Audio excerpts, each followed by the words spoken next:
सबसे पहले हम बात करेंगे इंडिया के टॉक्सिक वर्क कल्चर की। देश भर में ऐसी कई कंपनीज और कॉर्पोरेट हाउस हैं जहां पर अपने एम्प्लॉय से तय घंटों से ज्यादा काम लिया जाता है, या फिर यूं कहूं कि ओवर टाइम, या फिर 8 से 9 घंटों की शिफ्ट से ज्यादा काम कराया जाता है। 12-12 घंटे तक लोग ऑफिस में काम करते हैं।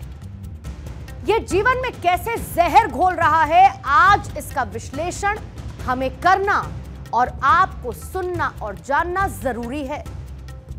जो भी लोग नौकरी करते हैं, रोज सुबह उठकर अपने ऑफिस जाते हैं। जाहिर बात है, आपकी ब्रेड एंड बटर है, तो आपको काम करने के लिए दफ्तर तो जाना ही होगा। आप जैसे ही घर से बाहर निकलते हैं तो आपको मिलता है गाड़ियों का लंबा जाम, ट्रैफिक की वजह, फिर उसके बाद मौसम की मार।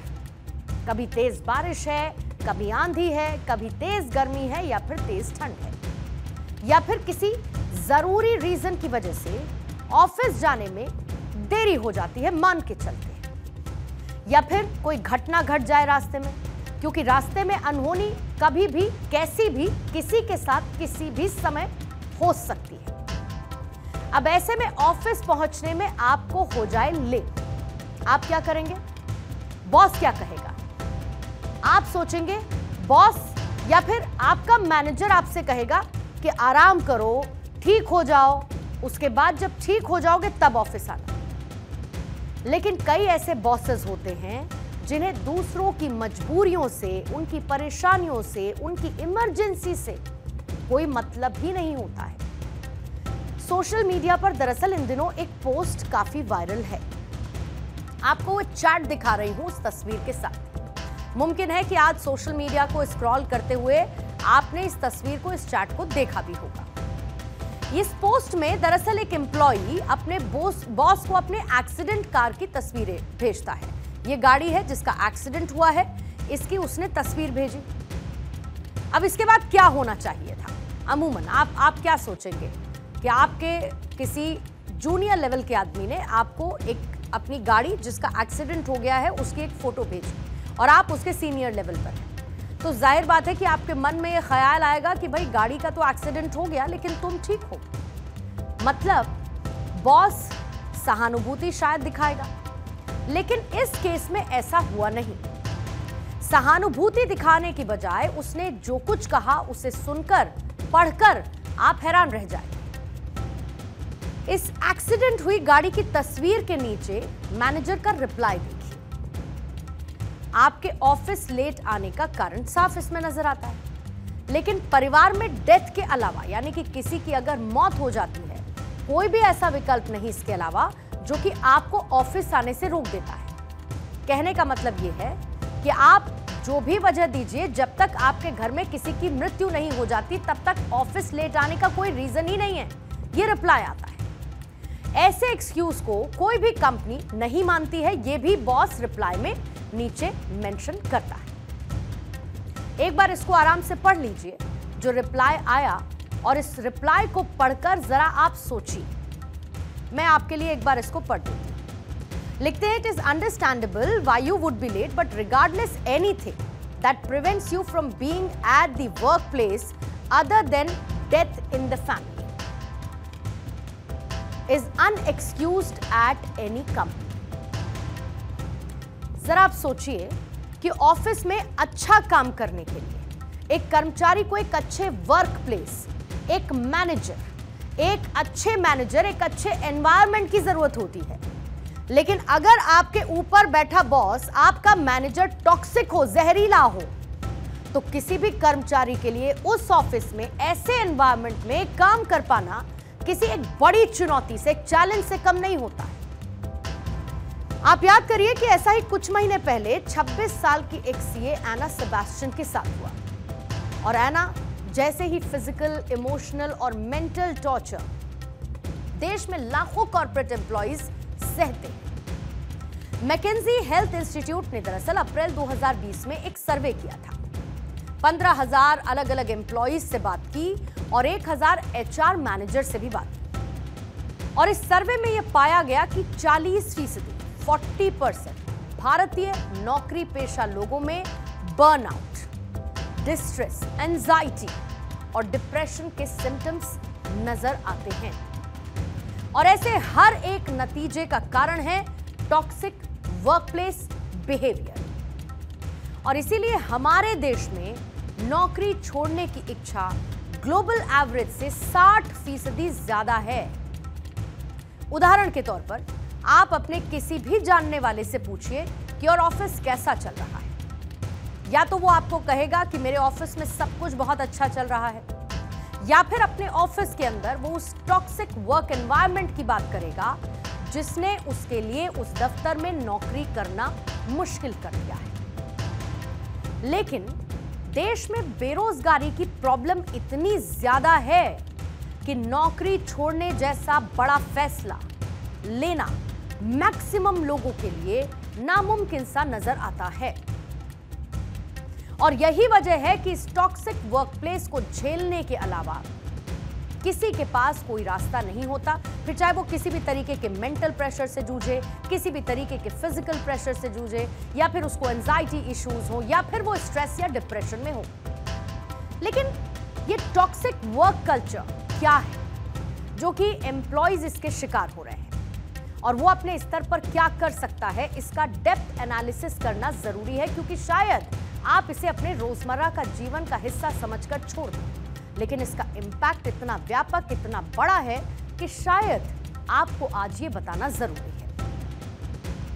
यहां पर कुछ लोगों को मिसअंडरस्टैंडिंग है कि एना सेबेस्टियन का केस सुसाइड का केस था, but let me break the ice, क्योंकि ऐसा नहीं था।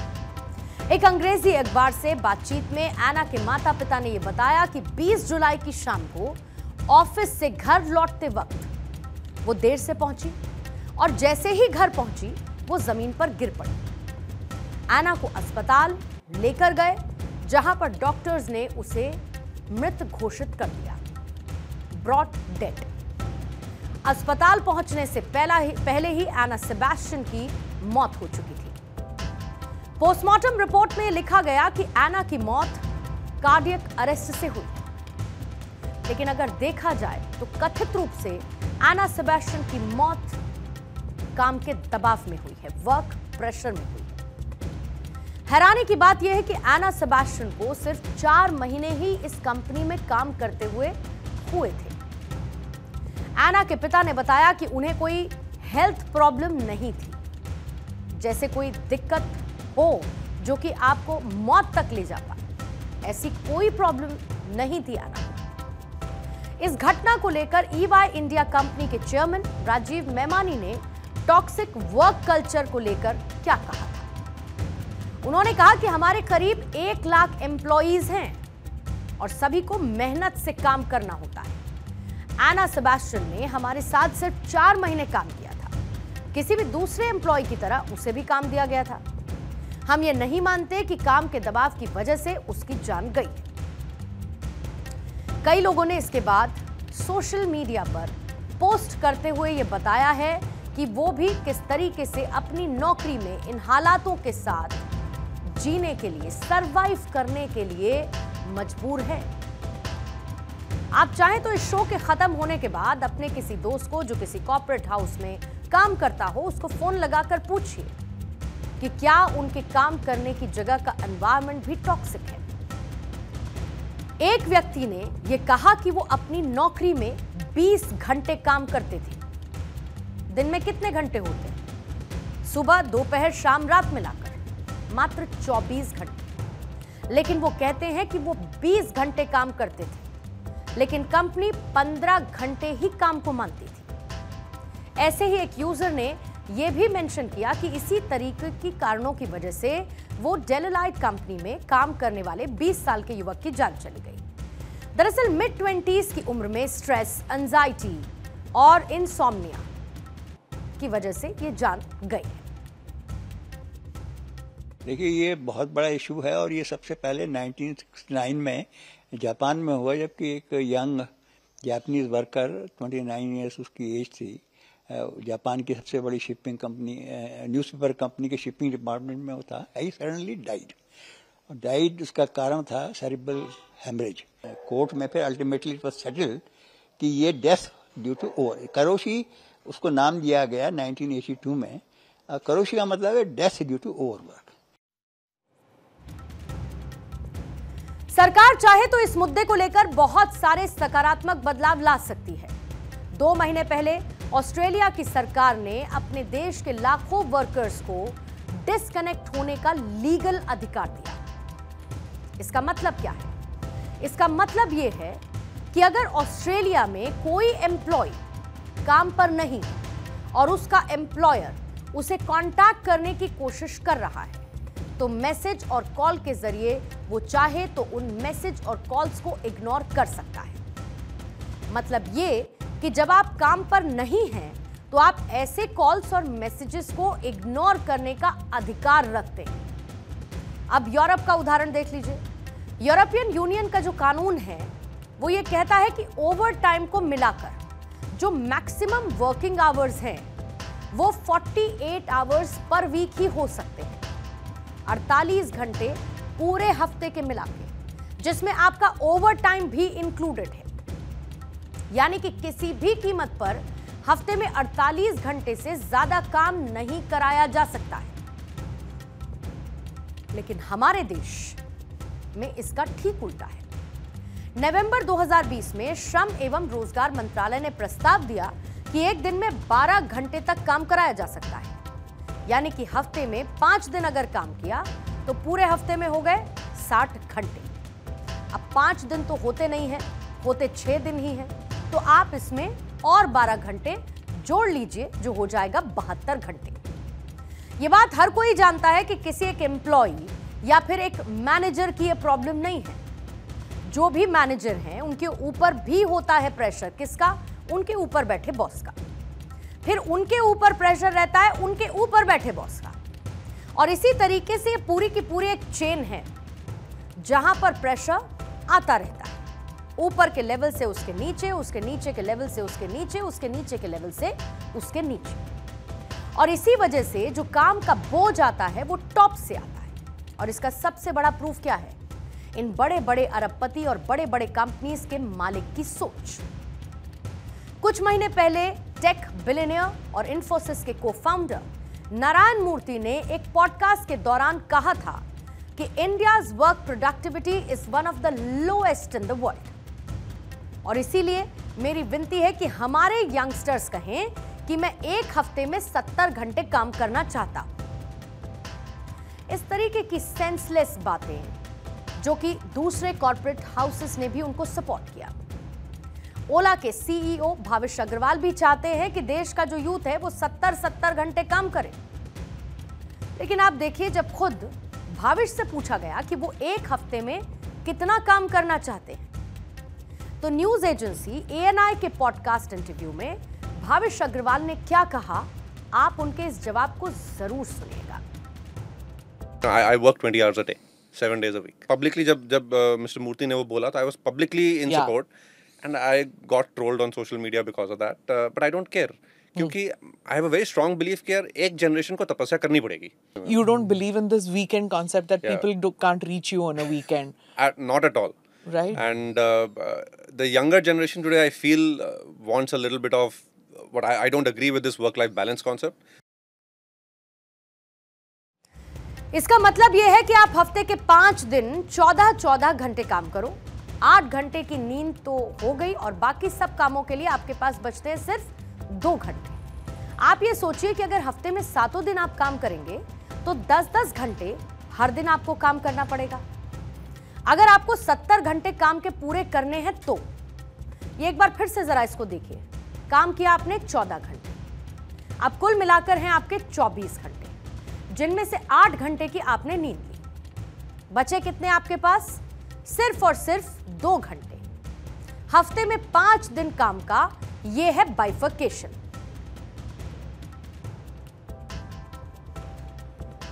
अगर आप देखेंगे तो दुनिया में लोगों को सोने के लिए 7 से 9 घंटे की नींद चाहिए अगर आप फिट रहना चाहते हैं, स्वस्थ रहना चाहते हैं। लेकिन एक बहुत रेयर जीन म्यूटेशन है DEC2 नाम से।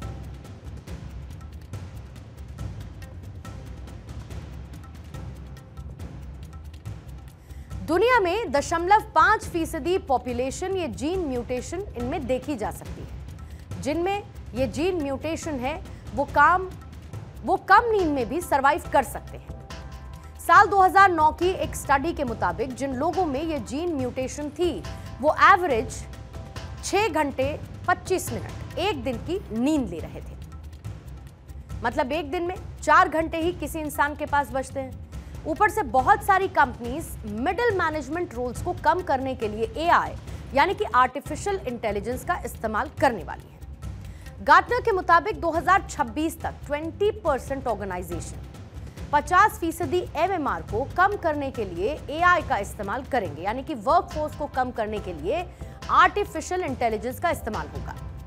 मतलब यह है कि इंसान की नौकरी पर खतरा है। इसका मकसद श्रम लागत यानी कि लेबर कॉस्ट में कटौती करना है। इसी साल भारत ने इंडिया एआई मिशन की शुरुआत की। हेल्थ केयर, एजुकेशन, स्टार्टअप हो, भारत हर सेक्टर में एआई का इस्तेमाल बढ़ा रहा है। दुनिया को भी बेहतर एआई सॉल्यूशंस देने में जुटा है। हाल ही में प्रधानमंत्री मोदी ने कहा था कि दुनिया के पास एक एआई है जो है आर्टिफिशियल इंटेलिजेंस, लेकिन भारत के पास दूसरी एआई है जिसका नाम है एस्पिरेशनल इंडिया। जब एस्पिरेशनल इंडिया और आर्टिफिशियल इंटेलिजेंस की यात्रा होती है तब विकास की गति तेज होना स्वाभाविक है। आर्टिफिशियल इंटेलिजेंस को लेकर महान वैज्ञानिक स्टीफन हॉकिंग्स ने कहा था कि इंसान का विकास एक सीमित गति से होता है, लेकिन एआई की कोई सीमा नहीं, जो कि एक पूरी मानवता के लिए खतरा है। यहां तक कि मानव इतिहास के लिए सबसे बड़ी आपदा हो सकती है। सोचने वाली बात यह भी है कि मैन पावर कम करने के लिए एआई का जब नौकरी में या फिर वर्क प्लेस में इस्तेमाल होगा तो उसके साइड इफेक्ट्स भी होंगे। काम का बढ़ता हुआ दबाव और दबाव के बीच नौकरी पेशा लोगों में बढ़ती हुई बीमारियां, उनमें धड़कनों के रुक जाने का सिलसिला बदस्तूर जारी है। लेकिन आपको कहीं ना कहीं एक वर्क लाइफ बैलेंस खुद में लाना होगा ताकि आप स्वस्थ भी रहें, काम भी करें और अपने जीवन में प्रगति भी करें।